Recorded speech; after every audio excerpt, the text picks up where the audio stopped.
One thing that definitely defines Mirage's protagonist is that he is so damn fast. After killing an enemy, he vanishes before the target knows they are dead. Mirage is going back to the roots of Assassin's Creed franchise, which means a strong focus on stealth system and parkour. And when it comes to combat, there are no RPG style damage points here. Welcome again, and let's discuss the combat system in Assassin's Creed Mirage. Before we delve in, make sure to subscribe to the channel to receive future updates about Assassin's Creed. As I mentioned, Ubisoft is going back to the roots of Assassin's Creed. With that being said though, there is something that goes against the claim of going back to the roots, and that is the assassin focus, which means Basim can slow down time to assassinate multiple enemies, and they have revealed it more clearly now, and it does look weird. Once you master this skill, it would be like assassinating a target without them even realizing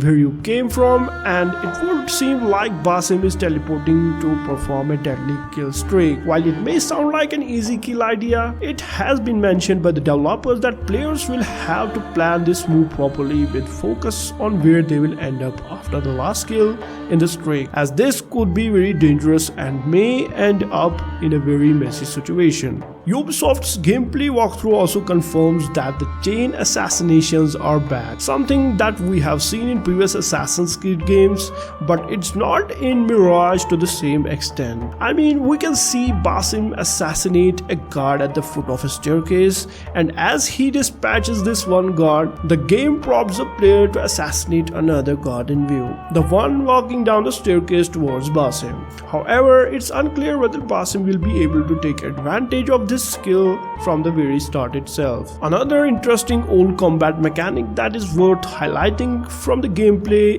is the return of instant kill parry attacks. It was quite common in pre-Origins Assassin's Creed games. In fact, this was the lifeblood of the combat system in place. However, post-Assassin's Creed games would require you to do multiple parries, blocks, and staggering attacks before a player would be able to do one-hit kill. In Mirage gameplay footage, we see Basim parry an enemy and then proceed to one-hit kill him with a lethal sword lunge. If it would have been what it looks like, then surely it was a return to the old combat system. However, looking closely, you can actually see a stagger indicator depleted when Basim parries the guard's attack. So it doesn't look like a complete return to the old system, although we could see parrying having more weight than it does in Ubisoft's RPG-focused Assassin's Creed titles. One gameplay feature which had mixed reactions when cinematic trailer was released is eagle scouting and eagle marking. Joined by Enkidu, Basim will be able to use his eagle companion to scout enemy locations and mark enemies. However, in the recent gameplay footage, when Basim tries to use Enkidu to locate his target for his mission, we see it is attacked by a marksman. So eagle can get attacked by marksman now. Then a message flashes which says Enkidu is fleeing due to a marksman in the area. This was not in the previous Assassin's Creed games, and when you consider the fact that Basim isn't built for open combat, it makes marksman enemies a very significant threat. Most of the time, players will prefer to get in a mission, making a stealthy kill, just like you hitting that like button, and escape before the enemies know you are there.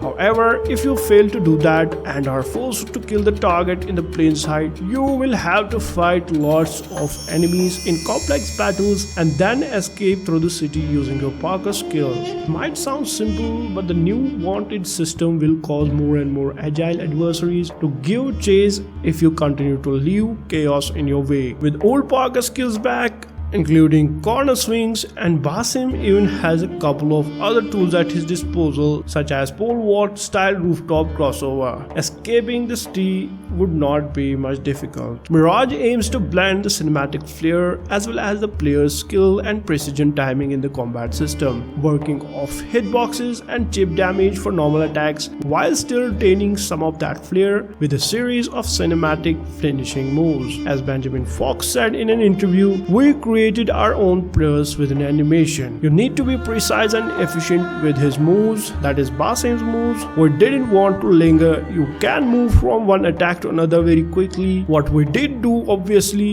is to use original Assassin's Creed games as points of reference, but we also looked at other stuff. We looked at Samurai, we looked at Jedi for the way that swords and lightsabers are handled. He also mentioned that the team actually lived the sword training to understand how to handle weapons in an efficient and natural way. He said, we just wanted to speed things up from Valhalla and to give Basim his own flavor. Speaking of Valhalla, one more thing different from Valhalla is that there is only cuts and punctures rather than liberating people of their parts. I hope you understand what I mean, as using the exact words for this might cause our video to be unnecessarily flagged. Fox further went on to say that we gave Basim these quick sword moves and there is an element of arrogance in his fight. And here is a cool part, he looks down at who he has just taken down. We have always wanted to create the samurai moment as well, where he cuts his way through people and you can stand there and slowly one by one people would just follow around him. And it would be very fun to play a fast as well as stealthy assassin that Basim is. And while we wait for October 12 to try our hands on Assassin's Creed Mirage, don't forget to subscribe the channel and hit the like button to stay updated about Assassin's Creed. Thanks, and as always, happy gaming. Signing off, Game of X.